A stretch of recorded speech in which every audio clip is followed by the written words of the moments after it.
Hi, we're going to look at frequency separation in Affinity Photo.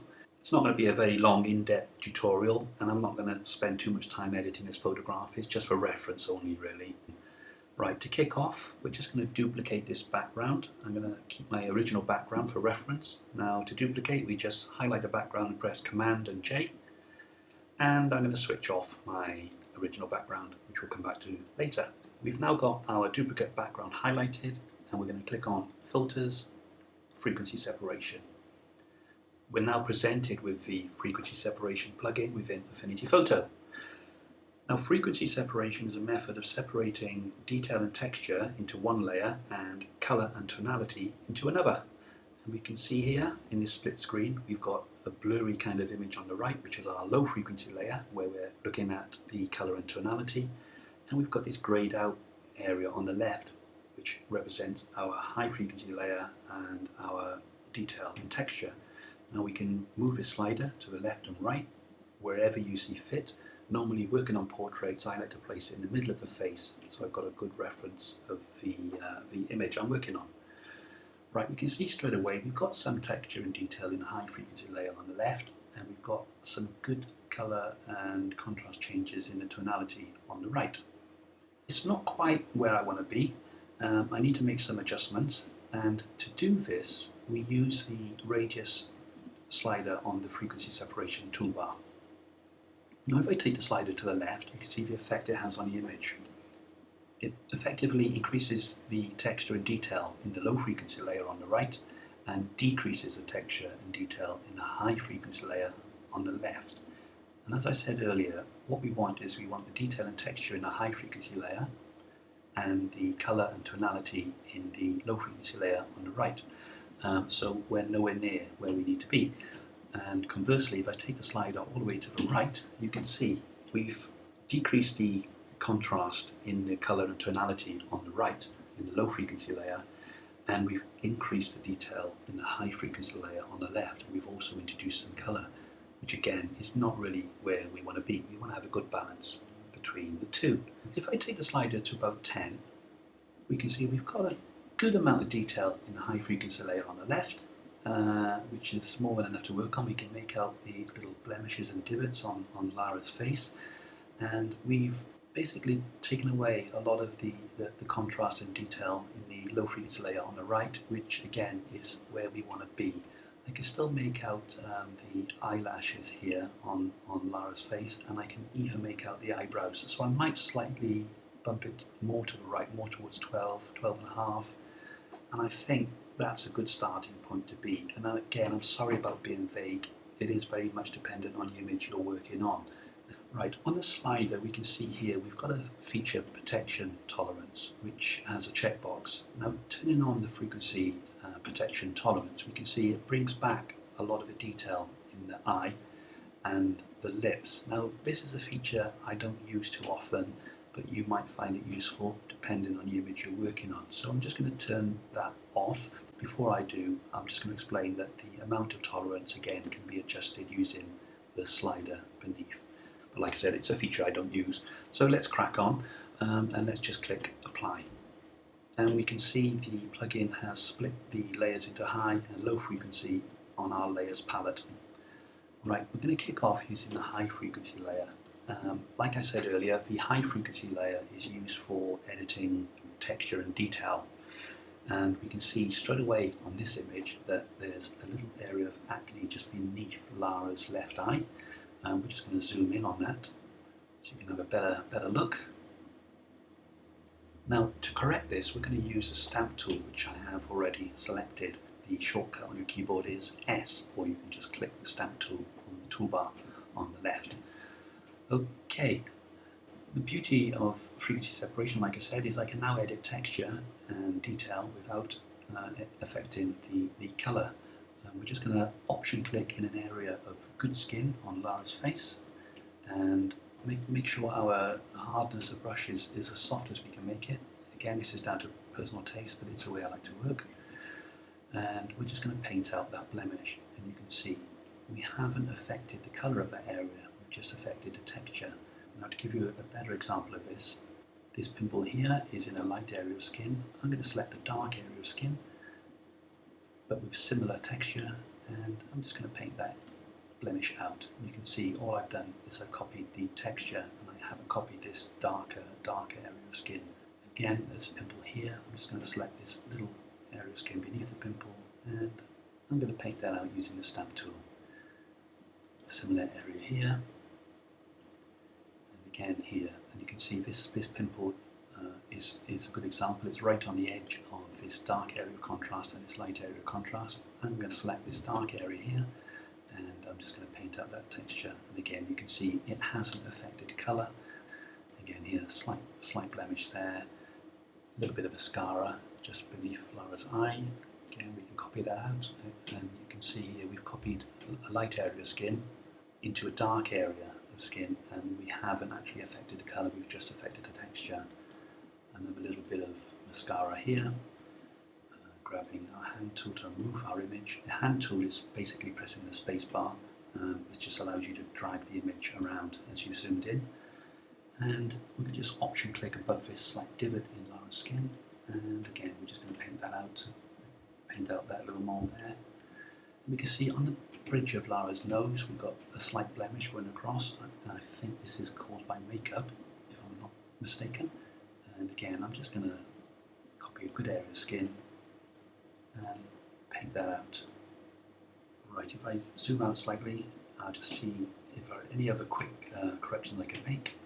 Just on Laura's chin here. There are probably more, but I won't go into too much detail for the purposes of this tutorial. Just going to option click there to get rid of that little imperfection. And there's a hair there which I'm not too happy with. And again, a few hairs here which I can clone out. And we're looking good. That little hair there is irritating me, so again, I'll try and clone that out. A few areas of divots here on the skin. Divots, is that the right word? I don't know. They look like little indentations, which I'm not really happy with. And again, on the cheek here, and on the cheek here. And there's a line of imperfections there. Right, okay, that's the high frequency layer. Like I said, it's just basically used for correcting detail and textural imperfections in an image. We're now going to look at the low frequency layer where we're going to look at colour and tonality. And I'm going to quickly select the low frequency layer. Now the first thing that sticks out for me is there's a slight colour blemish here on Laura's cheek. And the contrast change between the dark area shade here and the light area of Laura's cheek again is a little bit too harsh for my liking. So we're going to try and address that now using the low frequency layer. And like I said, with the low frequency layer, we're just looking at colour and tonality. So I'm going to switch now to the loop tool, which is L on your keyboard. L is a shortcut. And I'm going to select this area of the patch I'm looking to correct, making sure that I encompass this light area of skin, because effectively what I'm going to try and do now is I'm going to try and blend this patch into the surrounding area of skin. And with a selection tool, make sure that my feathering is at a reasonable level, otherwise the blend will be too harsh. I normally find around 50 is a good starting point. You don't want to make it too much because it makes it difficult to select a particular area for correction. And the next thing I'm going to do is I'm going to go to Filters, Blur, and I'm going to select Gaussian Blur. And this should bring up my Gaussian plugin.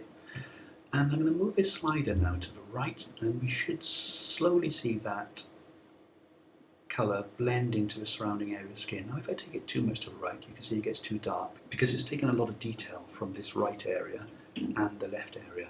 Now bringing it back more towards the middle, you can see that's a good balance. It's got rid of the blemish, and that's a good blend.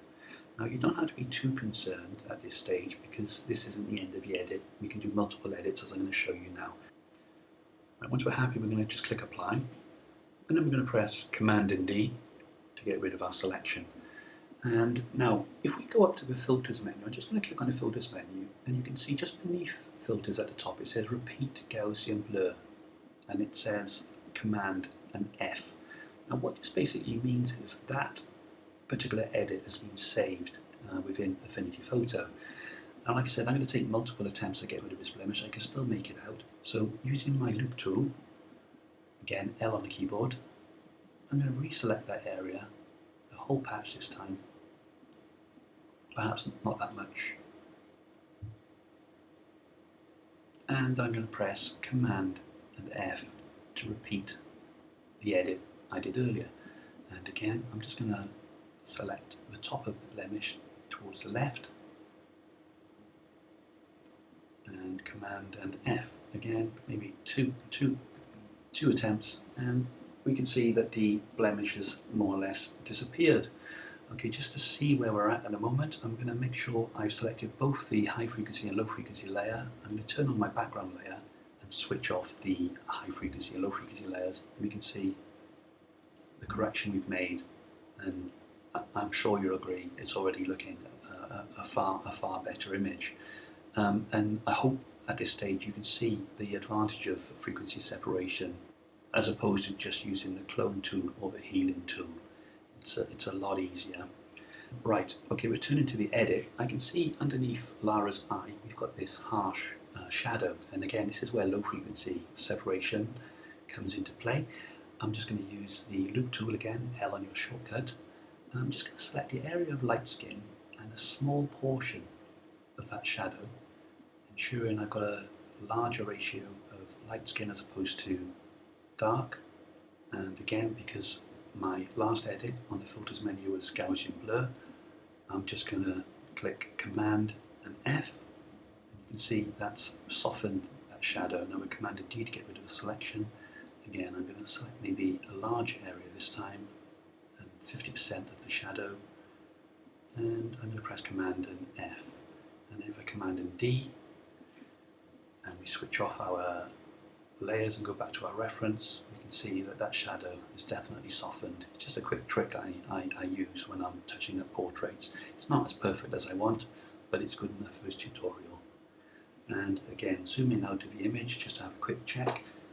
We can use a similar technique here. On the nose we've got a harsh highlight, and again I'm just going to make sure my low frequency layer is selected. I've still got my loop tool, and I'm going to select the ridge of the nose encompassing that area of highlight and probably a 50% ratio of shadow, and I'm going to press Command and F to repeat and deselect, come from the left, again take 50% of the highlight and 50% of the shadow, and press Command and F, and then if I Command and D, you can see I've taken away the harshness of that highlight on Lara's nose, and I'll just switch off both layers so you can see the effect we've had. It's a very useful tool which you can use to correct contrast errors in the original image. Again, the shadow area on the nose here would need addressing, but I won't go into that now. If you'd like me to elaborate on anything within this tutorial, just leave a comment below with your question and I'll gladly answer it for you. And I hope you found this little tutorial useful.